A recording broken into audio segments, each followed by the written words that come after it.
Hello à tous et bienvenue dans un nouvel épisode du Bureau des Histoires.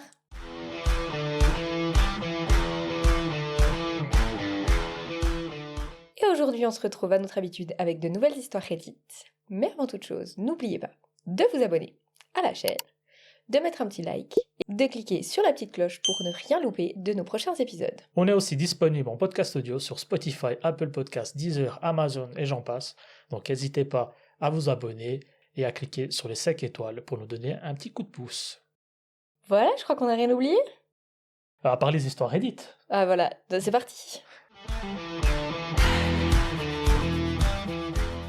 C'est moi le problème d'être la balance de la famille. Oui.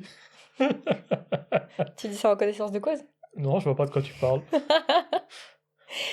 J'ai une grande famille et très compliquée.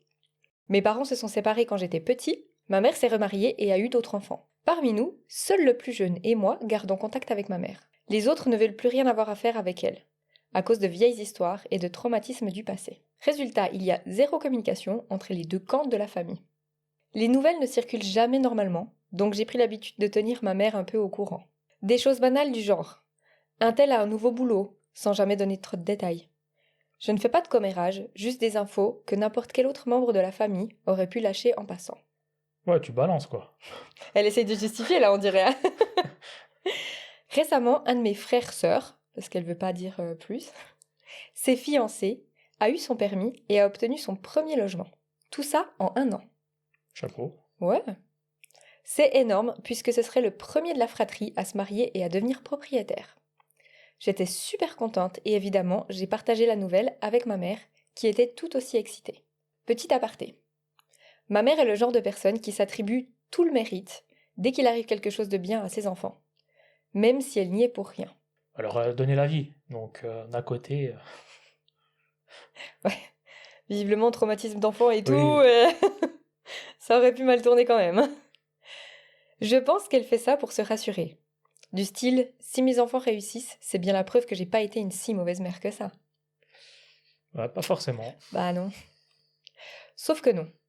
Elle nie tout, refuse d'assumer quoi que ce soit, et je me dis souvent que les choses pourraient commencer à guérir si elle reconnaissait simplement ses torts.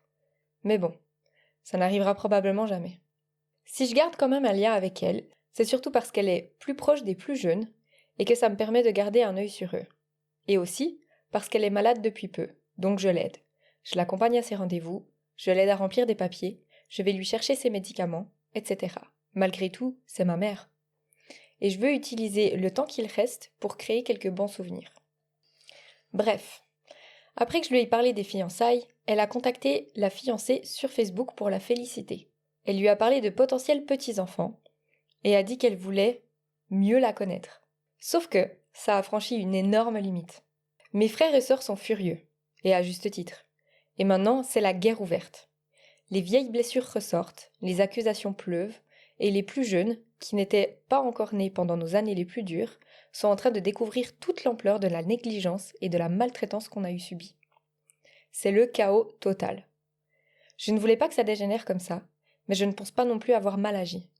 De toute façon, elle aurait fini par l'apprendre d'une manière ou d'une autre. Et au moins, en la tenant informée, elle ne se sent pas mise à l'écart. Ce qui évite qu'elle s'emporte en mode « on ne me dit jamais rien ». Alors maintenant, j'essaye de trouver le courage d'avouer à mon autre frère-sœur, celui qui est aussi en rupture de contact, pour qu'on puisse réfléchir ensemble à la meilleure façon d'en parler à mon autre frère-sœur fiancé. Alors je me demande, c'est moi le problème? Oh, non, au début, quand t'as dit le titre, j'étais oh là là là là là, ça va être. C'est une fille, c'est un garçon, on sait pas trop, hein. Elle dit pas. Il ou elle dit Non, elle pas. a dit j'ai une grande famille. Bon, bah, la personne qui raconte l'histoire, c'est vrai que je m'étais dit oh là là, ça va être une hécatombe. Je suis sûr que c'est sa faute à cette personne-là. Et finalement, au vu du récit de l'histoire, je pense pas que ce soit la personne le problème, celle qui raconte l'histoire. Je pense pas que je pourrais situer le problème là-dedans parce que bah, il y a des histoires de famille qu'elle raconte pas, qu'elle ou il ne raconte pas. Du coup, tu peux pas vraiment te positionner pour savoir si c'est vraiment la mère qui a fait du bordel par le passé ou est-ce que c'est les enfants qui ont aussi peut-être vécu des choses de leur perception qui étaient un peu fausse, je sais pas comment le dire, mais qui n'était pas forcément aussi terrible que ça. Donc si on reste juste focus sur l'histoire que la personne nous raconte, pour moi, il y a personne qui est fautif. Bon, elle a quand même dit l'ampleur de la négligence et de la maltraitance. Oui, Donc, c'est quand même, je pense pas que c'est juste une mauvaise perception, tu vois. oui, mais après, j'ai pas non plus envie d'accabler la mère si on n'a pas forcément des détails. Parce que des fois, il y a aussi des perceptions des gens. On est très bien placé pour le savoir. Dans notre entourage, il y a aussi des personnes qui se plaignent de choses de négligence alors qu'on ne le voit pas forcément.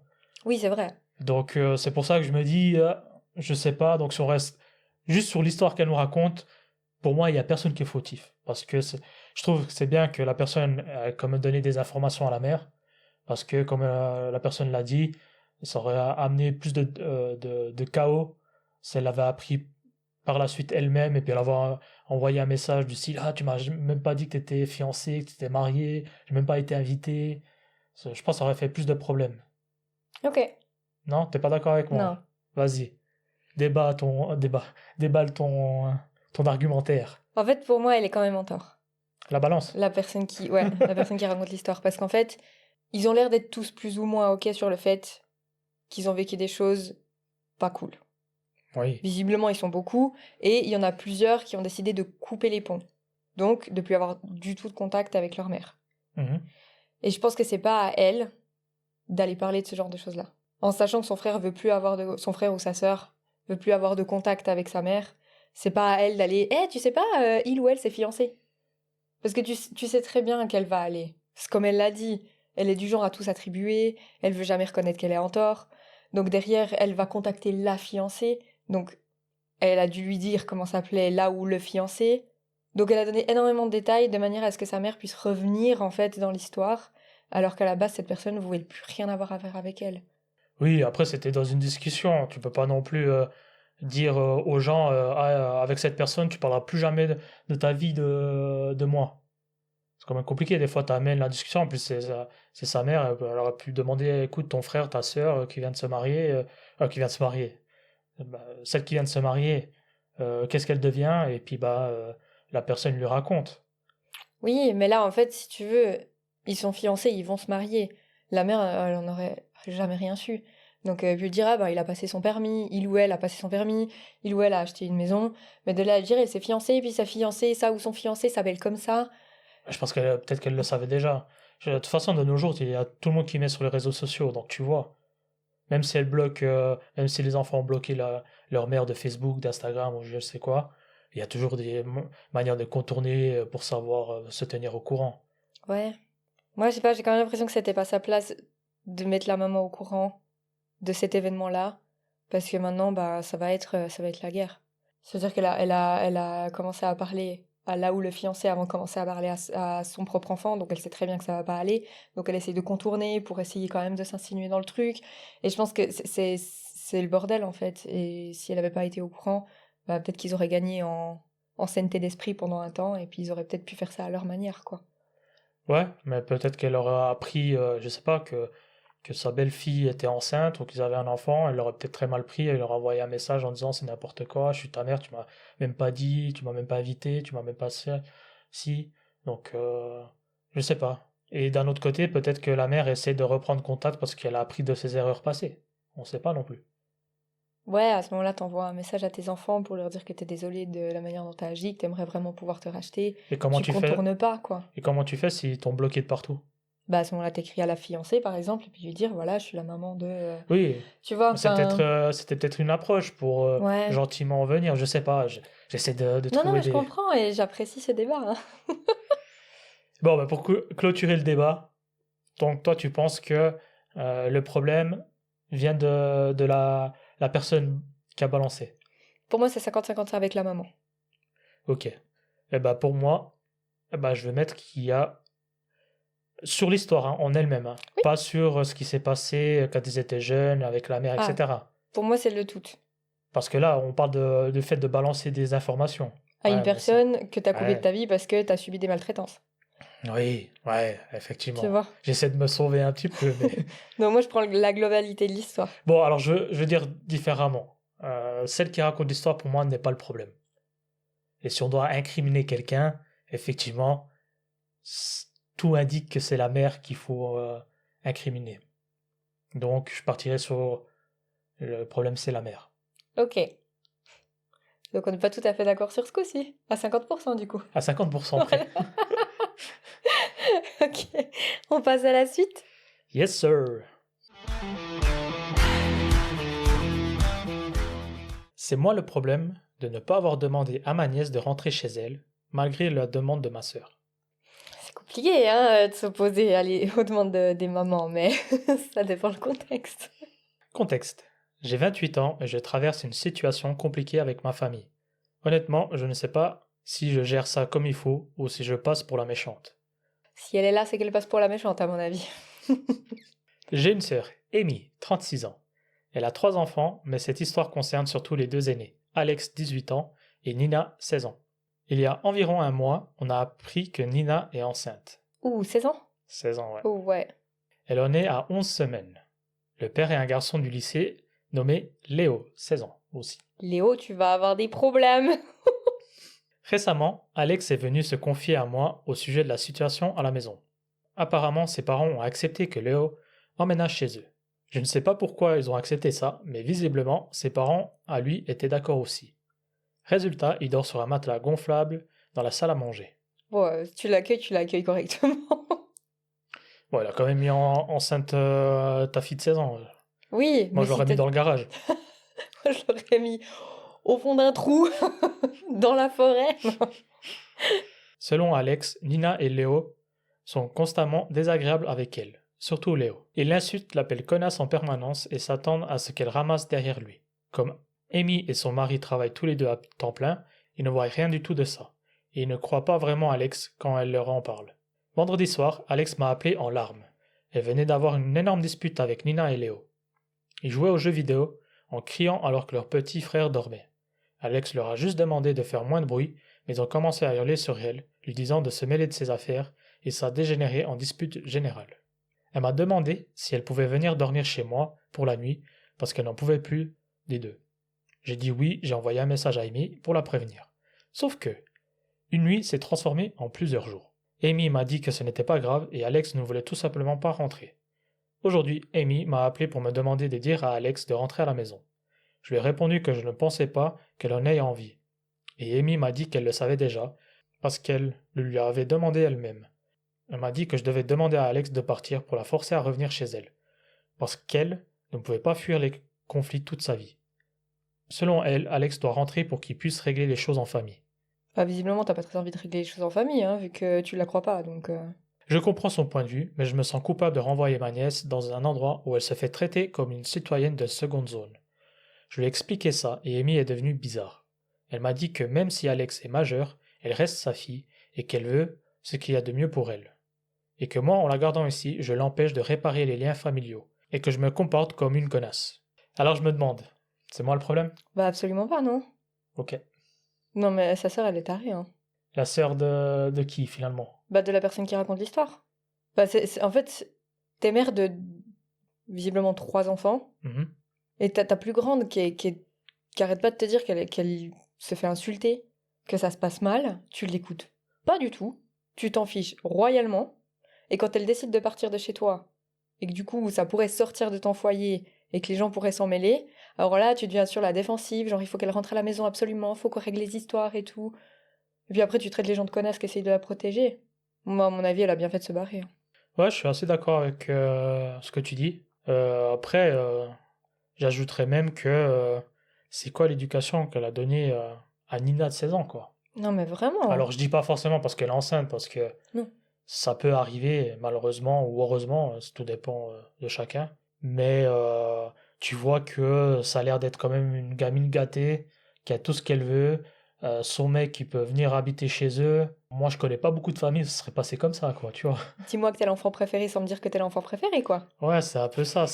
Et ça m'étonne pas que Nina soit tombée enceinte si jeune, au vu de ce que laisse transparaître cette histoire où elle a l'air d'avoir tous les passe-droits, Mhm. etc. Donc, Bah, c'est vrai que si elle a tendance à jamais avoir de conséquences pour ses actions, bah effectivement, tu te rends pas compte de ce que c'est une conséquence, donc tu vas faire tout et n'importe quoi sous prétexte que toujours ça passe, quoi. Peut-être une petite aparté, mais c'est vrai que j'avais vu qu'aux États-Unis, ils n'étaient pas trop au courant des contraceptifs quand ils sont jeunes. Ok. Et que du coup, c'est pour ça qu'il y a beaucoup de jeunes Américains qui tombent enceintes. Enfin, jeunes Américains, jeunes Américaines, parce que Oui, du oui, coup, mais oui. Qui ont des enfants, quoi. qui ont des enfants. Ouais. Ils sont un peu con sur ça.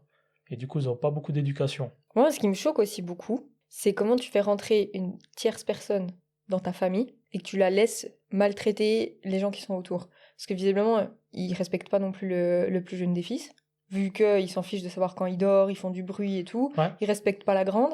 Et puis en fait, normal quoi. Parce que c'est le copain de ton enfant préféré, visiblement. ouais, après, ils sont pas là à la maison quand ça se passe. Peut-être que quand les parents sont là, il est tout gentil et il montre un autre visage. Et du coup, elles se disent, ouais, mais c'est pas possible, quoi. Donc tu crois un étranger plutôt que ta fille, quoi. Je sais pas quoi te dire, moi. Non, moi je trouve franchement c'est... Ouais, on parle pas beaucoup du père. On sait pas trop où il en est. Mais pour moi, c'est les parents le problème. Je suis d'accord avec toi. Parce que le père, il doit se rendre compte aussi que sa fille, elle s'est barrée depuis une semaine, hein. Donc si personne s'en inquiète tant que ça, c'est quand même qu'il y a un gros souci chez Oui, eux. après, chez la tante, elle a 18 ans, du coup, ils se disent peut-être, bon, bah, voilà, elle a juste besoin de prendre un peu de temps pour elle parce que elle est agacée, énervée, et puis quand elle reviendra, on parlera comme sa mère essaie de dire à celle qui raconte l'histoire, quoi. Ouais. Moi, je serais celle qui raconte l'histoire, je dirais écoutez, il y a pas de souci. Vous pouvez venir chez moi, on boit un café, puis on en parle tous ensemble. Dans un lieu hors de la maison, pour voir déjà si quand la... Elle s'appelle comment? La grande? Alex, hein? Alex, ouais. Si voir quand Alex, elle pose aussi ses limites et qu'elle dit non, moi, je me fais pas respecter et tout, pour voir la réaction des parents, pour savoir si vraiment je les renvoie là-bas ou pas. Parce qu'elle a quand même une responsabilité envers cette jeune fille, tu vois. C'est ta famille, Ouais, tu peux pas la ouais. laisser aller se faire maltraiter chez elle. Donc moi, je proposerais aux parents de venir chez moi et puis qu'on discute les quatre ensemble et puis de voir justement quelles sont les solutions qu'on peut apporter au problème, quoi. Bah écoute, on va donner les contacts des parents pour qu'ils viennent chez toi, et puis comme ça, tu fais Mais c'est une séance lunaire. de psy. C'est lunaire, ces situations, quoi. Bon, on est d'accord pour dire que le problème vient des parents. Oui, complètement. Et en deuxième point, de la petite sœur et de son copain. Grave. Qu'on dépasse droit pour tout et qui se croit tout permis, du coup, quoi. Ouais. Ok, Ouais. prochaine histoire. Yes!